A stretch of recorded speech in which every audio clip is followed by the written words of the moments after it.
Martin Luther King Jr.'s letter from Birmingham jail is probably one of the most important documents from the civil rights era and possibly even American history.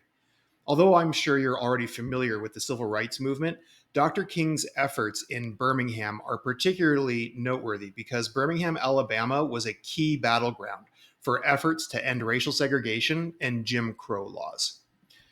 Martin Luther King Jr. and other civil rights leaders were arrested on April 12, 1963, 9 days after organizing a protest in Birmingham. Now, they knew that the protests would likely lead to their arrests.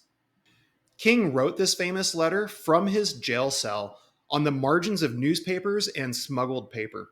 The letter was a response to a newspaper article titled A Call to Unity, written by 8 white pastors and clergymen who criticized King for a few reasons. Number one, for being an outsider to their city. Number two, the timing of his actions. And number three, their opinion that civil rights should be gained through the court system and not through protesting. Now, it's important to remember that Martin Luther King Jr. was a minister, and this letter is responding to other Christian pastors and clergy. So he uses a lot of religious language in this letter and draws heavily from the Bible and other historical allusions, in addition to using elements of classical rhetoric. Now, you're going to be learning more about rhetoric and rhetorical appeals in the skills section.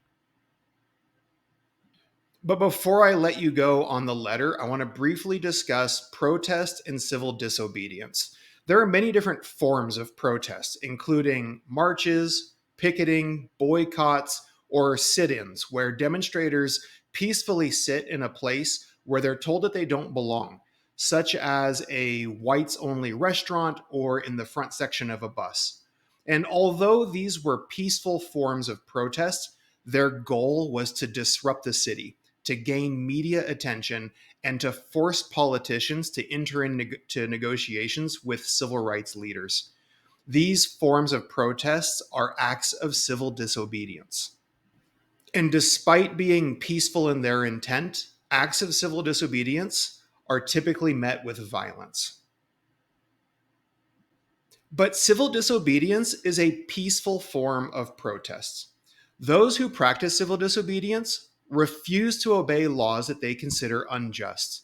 The term civil disobedience was inspired by an essay by 19th century philosopher and writer Henry David Thoreau that was titled On the Duty of Civil Disobedience, where he argued that it is our moral duty to oppose unjust laws. Like Dr. King, Thoreau wrote his essay while he was also in jail for protesting. Another example of civil disobedience is Indian leader and activist Mohandas Gandhi, who led the movement to end British colonial rule in India. Although King doesn't specifically refer to Gandhi in his letter, he was greatly influenced by Gandhi's example. Letter from Birmingham jail lays out moral arguments for disobeying in a civil, nonviolent manner while comparing just and unjust laws. King's leadership helped lead to the passing of two major pieces of legislation: the Civil Rights Act of 1964 and the Voting Rights Act of 1965 that ended some forms of discrimination for Black Americans. Now that you have a historical backdrop, let's discuss our learning objective and tasks for this first read assignment. Our learning objective is to be able to analyze an argument and evaluate the elements that make it effective and memorable. And now for the tasks. If you haven't already, start by watching the short video preview and read the introduction on tab 1. This will help prepare you for what you're about to read. Next, complete the vocabulary drag and drop activity on tab 2. This will help familiarize you with words that may be difficult to understand. You can look up the definitions on Google. Don't worry, this isn't a quiz. You're not going to be graded on this. And you can also skip using the words in your own sentences if you wish. Before you get started reading the letter, take a few minutes to read the summary that's above the text.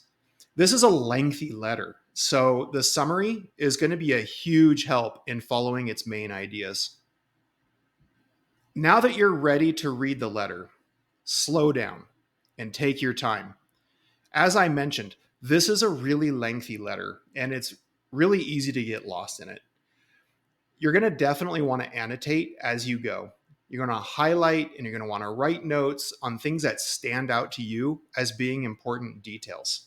Trust me, you're going to want these notes when you do the writing response to this.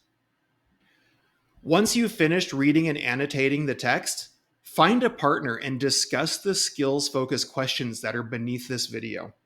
These questions are going to help you dig deeper into the letter, and they're going to prepare you for the skills activities and for the final writing response. Finally, complete the reading quiz and submit this assignment. I want to be super clear. This is a really lengthy read. It's 58, I think, paragraphs long, and it can be pretty difficult to follow. Use the audio feature if you think that it might help you to stay focused. You're going to get a lot more out of this letter if you can discuss it with someone else. But remember, you're not alone. I'm happy to help you work through this. Just let me know if you need my help. Good luck.